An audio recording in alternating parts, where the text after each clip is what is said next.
Truck মোটরসাইকেলে আঘাত করছে। আঘাত করার পর স্পটে সাব্বির নামে একটা ছেলে মারা গেছে। সে তার ঠিকানা পাইলাম, সে অরিজিনাল বাড়ির নড়াইল, সে শাহজালাল প্রযুক্তি বিশ্ববিদ্যালয়ের কেমিস্ট্রি প্রথম বর্ষের ছাত্র। তার সাথে আর একজন ছিল রেজাউ, সেও সামান্য আহত হয়েছে। আমরা dead body Usmani medical already পাঠিয়ে দিছি। আর যিনি আহত হয়েছেন ওনাকে হাসপাতালে চিকিৎসা ব্যবস্থার জন্য উসমানীতে পাঠানো হয়েছে। আর এই ঘটনার সাথে যে ট্রাক এবং যে চালক দুইটাই আমাদের হেফাজতে আছে। পরিস্থিতি এখন স্বাভাবিক এবং গাড়ি তো দেখতে আছেন আপনারা যে মোটামুটি গাড়ি এবং তার উপযুক্ত বিচার হবে, এটা আপনি নিশ্চিন্ত। হঠাৎ শুনতে পাই যে লোকজন চিল্লাচিল্লি করতেছে, তারপরে বললো যে এই ঘটনা অ্যাক্সিডেন্ট। সাথে সাথে আসলাম, আসার পরে দেখলাম যে ট্রাকটা বাইকে এমনভাবে ধাক্কা মারছে, ধাক্কা মেরে কিন্তু ট্রাক ইয়ে হয়ে গেছে, মানে ওর মাথার উপরে দিয়ে তুলে। এই তোলার কারণেই মূলত এই ঘটনা। তো লোকজন প্রচুর লোকজন এখানে ভিড় জমাইছে। ভিড় জমানোর পরে তারপরে পুলিশ আসলো। আমরাই ফোন দিছি, মূলত আমরাই পুলিশের সাথে যোগাযোগ করছি, তারপর পুলিশ আসছে।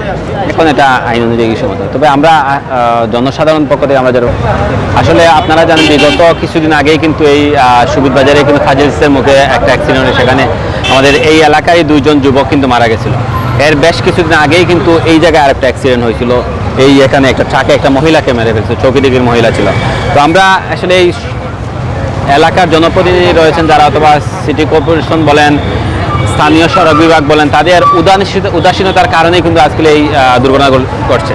আমরা কিন্তু বারবার দাবি জানিয়ে আসছি এবং আমরা বিভিন্ন সময় সড়ক অবরোধ করেছি, আন্দোলন করেছি, যাতে দিয়ে এই রাস্তা দিয়েই, এই জনসমাগম রাস্তা দিয়েই কিন্তু যাতে ট্রাক চলাচল না করে।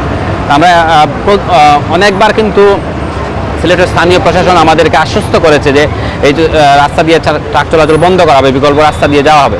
তো আমরা আসলে অনেক দিন থেকে আমরা এই আশ্বস্ত শুনে আসি। তবে এখন থেকে আমরা যদি কোনো কার্যকর পদক্ষেপ না হয়, আমরা কিন্তু জনসাধারণ কিন্তু রাস্তা নামতে বাধ্য হব। আমরা এখান থেকে একটা দাবি রাখতে চাই, দাবি না, এটা রাখতেই হবে। সেটা কারণ এখানে কিন্তু প্রতিদিন হাজার হাজার মানুষ যাতায়াত করে। এই যাতায়াতে বড় বড় ট্রাকগুলো যে যায়, এর জন্য বারবার অ্যাক্সিডেন্ট হয়ে যায়। কর্তৃপক্ষের উদাসীনতার কারণে কিন্তু আজকে এই দুর্ঘটনাগুলো হয়েছে। তো এইগুলা কিন্তু কর্তৃপক্ষ সেই দায়ভার কিন্তু এড়াতে পারে না।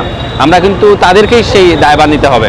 সুতরাং আমরা দাবি, অন্য রাস্তায় বিকল্প রাস্তা দিয়ে ট্রাক চলাচল যাতে করানো হয়, সেই দিকেই স্থানীয় কর্তৃপক্ষ বলেন, জনপ্রশাসন বলেন, স্থানীয় নেতৃবৃন্দ বলেন, আমরা সবার কাছে দৃষ্টি আকর্ষণ করছি, অনুরোধ জানাবো যাতে করে কোনো মায়ের কুল এভাবে খালি না হয়।